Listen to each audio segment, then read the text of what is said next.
Welcome back to The Person Everyone Needs. My name is Webb Hoggard. I'm excited to talk to you about another leadership principle today. In fact, I'm going to be talking to you about principled leadership, being a person who finds your values and then lives those values out. I want to begin with a portion of Scripture that helps inform the idea of living a character-filled life, a principled life, a principled-centered life. Eventually, there will be a payoff for it. It may not be immediately, but it will be eventually. So I want to take you to Galatians chapter 6, verses 6 through 10. The words there say, "Let the one who is taught the word share all good things with the one who teaches. Do not be deceived. God is not mocked, for whatever one sows, that will he also reap." So to give you an idea of that, if you were to sow courage, you're going to reap courage. If you sow generosity, you're going to reap generosity. If you sow sin, you're going to reap sin. If you sow negativity, you're going to reap negativity. So whatever you are putting into your life, it's going to reap the same. For the one who sows in his own flesh will from his flesh reap corruption, which means your pleasures. How many people do you know that they have sowed their whole life to whatever it is that they enjoy or want for themselves, and they continuously find themselves in problems or addictions of some sort? They find themselves consistently in need of others' help because they are sowing to their flesh. Now, you may know the opposite. You may have seen somebody who's always done whatever they wanted for themselves, and they keep finding a way to the top. What I can tell you is that eventually those seeds will always come through the ground, and there will be a harvest of whatever they have put into the ground. For the one who sows to his own flesh will from the flesh reap corruption, but the one who sows to the Spirit will from the Spirit reap eternal life. And that means from that part of you that nobody can see, from the character part of you, from the person that you are deeper than even your mind, thoughts, and understandings, the place that your spirit is, if you will sow into that person, you're going to reap eternal life. So let us not grow weary in well-doing, for in due season we will reap if we do not give up. So then, as we have opportunity, let us do good to everyone, and especially to those who are of the household of faith. A principled leader knows that every single day, they may not see success every single day, but they are building something every single day that's going to become something greater. A person who lived a very disciplined life was that of Joseph. The first book of the Bible is Genesis, and a quarter of that book was given to the story of Joseph. In fact, no one else in Genesis is focused on more than the person of Joseph. There's not more personal details about Moses. So Joseph's story is very important to understanding the beginnings of what would eventually become the Jewish people, the Israelite nation, eventually the people that even Jesus, our Savior, came from. So Joseph has a dream that his brothers will kneel down to him and that he will be their leader. And they get mad that he has this dream. They're mad that their dad favors him. He's been given a coat that's more brilliant than the rest of everybody else's clothes. And eventually they throw Joseph into a pit, and most likely he was even injured in that pit. I recently heard a message by Robert Madu that said when they sold Joseph to those travelers headed to Egypt, that they sold him for the rate that you would sell perhaps a mentally handicapped or injured slave. And so what his point in that was saying was, don't let other people say what your value is. Don't base your worth on what other people sell you down the road for. I thought that was an incredible, incredible insight. So he's thrown in the pit, and then he's sold into slavery to the Ishmaelites, those that are cousins of his own family. And then he's sold to Potiphar, and Potiphar's wife wrongfully accuses him of being inappropriate sexually with her. And so he gets thrown into prison. Listen to all those P's. If you need a sermon, here it is. From pit to Potiphar to prison, and then eventually to prime minister.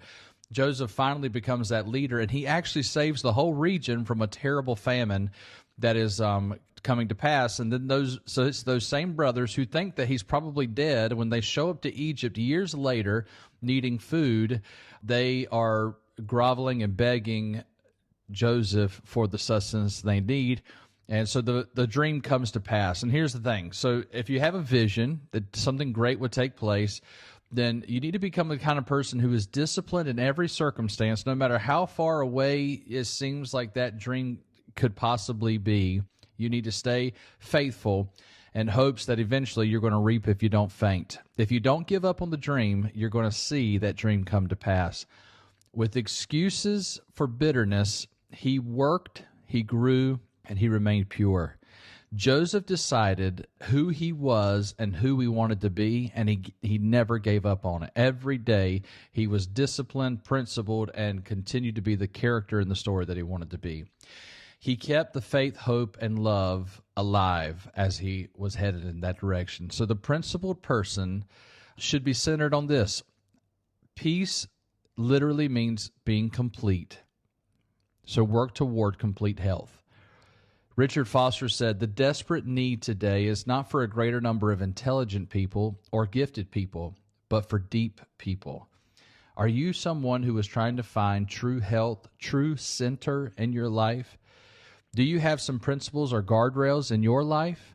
Some of the ones that I like to live my life by, you've heard several of them over the last few weeks, but here's some more. Plans fail, but living without one makes you a failure. This is something so I'm always planning, trying to keep in mind. I've heard this one, quality is meeting expectations. If I'm going to be a person of quality, I want to meet the expectations before me. I will not be responsible for unspoken expectations. This is a big one. A lot of times people will be mad at me because I didn't do what they wanted me to do, but I do not hold myself responsible for people who do not speak their expectations. Now, after those expectations are spoken, if they're giving me a chance to fix it or giving me a chance to come through, often I'll do what I can to do that, but I'm not going to spend my life scared that somebody's going to be mad at me, because that happens all the time. Take responsibility for yourself. That's another one of my lifelines. I mean, look at the scripture. There's a bunch of them there. One that has always been very encouraging to me is do not be weary in well-doing, as I shared with you earlier. For in due season you will reap if you do not faint.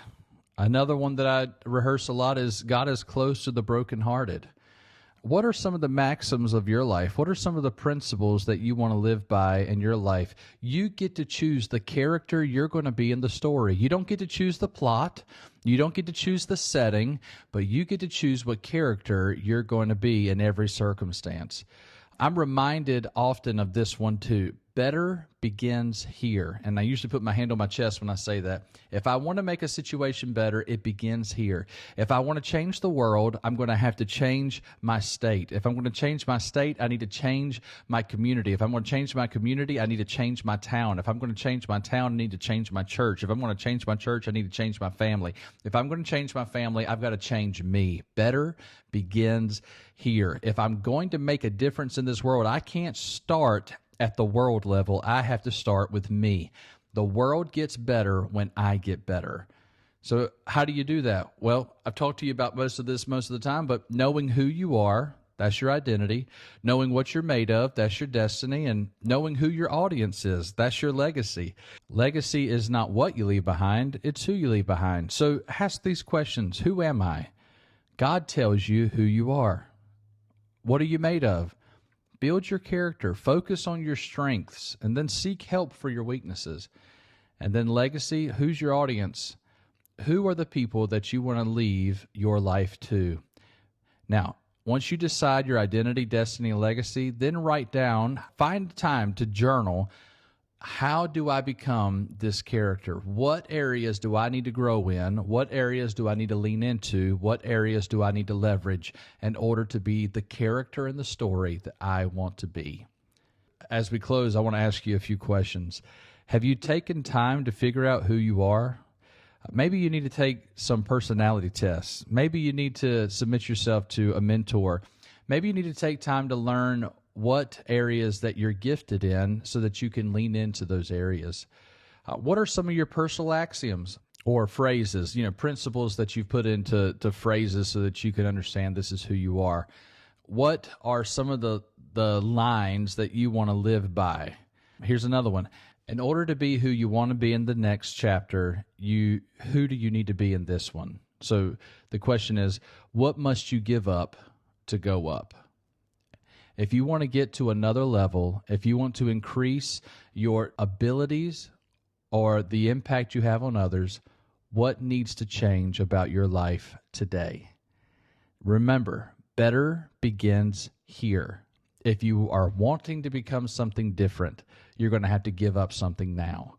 So decide what that is and give it everything you got, because the person that everyone needs is someone who's guided by values. They're a principled leader.